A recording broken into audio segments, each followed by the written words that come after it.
Paano ko kumita ng 1.5 million pesos sa TikTok sa loob ng isang buwan? Ngayon ko lang ikikwento to, kaya makinig ka.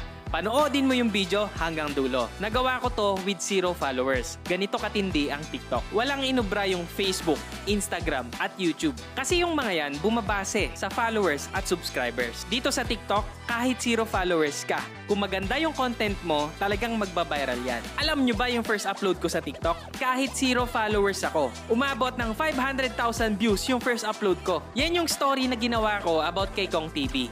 Kahit sino kayang gawin yan. Exactly 2 years and 3 months ago, nag-start ako gumawa ng content sa TikTok. Yung nakikita nyo ngayon, hindi ako ganito kagaling magsalita dati. Mahina at ipit yung boses. At parehas lang tayo takot humarap sa camera. Takot sa mga husga ng mga tao. Pero alam nyo ba kung ano yung nasa mindset ko? Kahit ano pang sabihin ng mga kaibigan ko, ng mga kakilala ko, about sa akin dahil gumagawa ako ng content